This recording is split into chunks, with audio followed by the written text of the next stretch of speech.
Get this, 1,223 ATMs were destroyed during the unrest and 269 bank branches. The Banking Association South Africa says grant recipients can use ATMs not belonging to their own banks without incurring additional charges. Basa Managing Director Bongiwe Kunene joins me now to unpack this issue for us. Bongiwe Kunene, when you were appointed as the CEO of the Banking Association of South Africa, one of the words I recalled that you used were that history chooses its people because of the difficulty of the job at hand and the difficulty of the moment. I don't know if you had this in mind when you were saying those words. Just firstly, before we get to the interventions you are introducing to help people who are grant recipients cope, just give me a full sense, as much of a sense as you can give, of the impact of the looting and violence spree that we saw 2 weeks ago, in as far as your infrastructure is concerned. Thank you very much, Thulasizwe. I definitely didn't have this. I wish I had a crystal ball to look into the events of the future when I started last year. Now, this is where we are. When the destruction that engulfed the whole country started, banks were not spared. We were getting reports of banking infrastructure getting destroyed. And when the dust settled, we were left with the hard task of, firstly, taking stock of what has happened.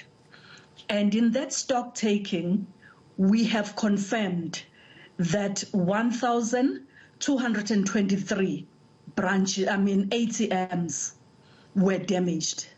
And the extent of the damage to Thulasizwe is quite extensive.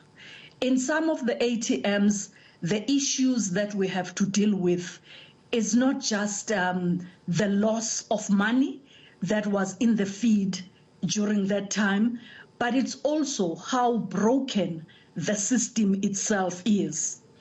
Each ATM has got connectivity with the banks and with the branches nearest to it.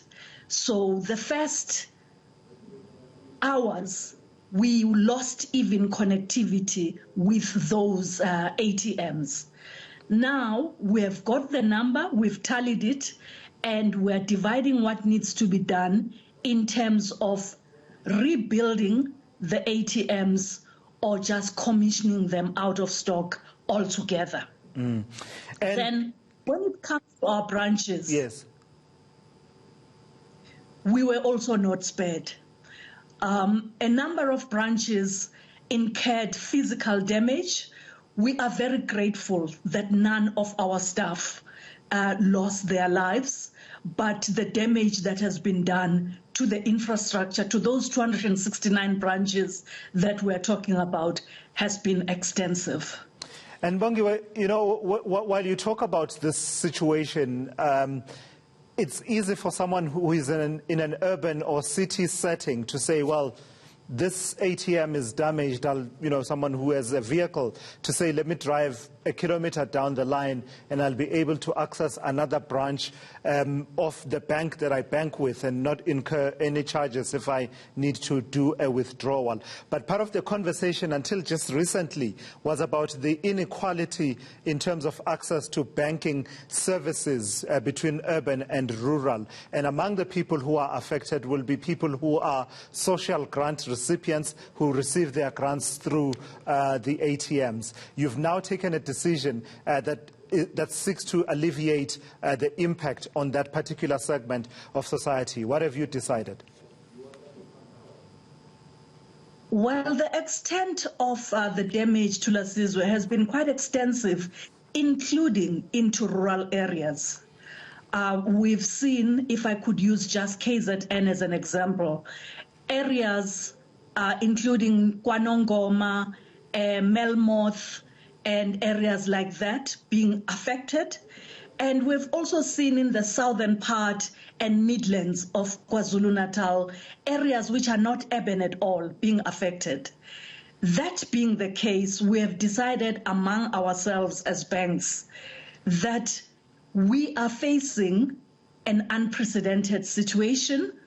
Let us come to the assistance of the clients who use the ATMs and agree that we will waive the switch fees.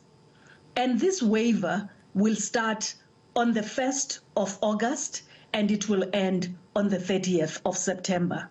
This means that if you have a bank card, when you are a grant beneficiary, whether your bank ATM is available or not available, you can withdraw from whichever ATM that is nearest to you that is still able to work.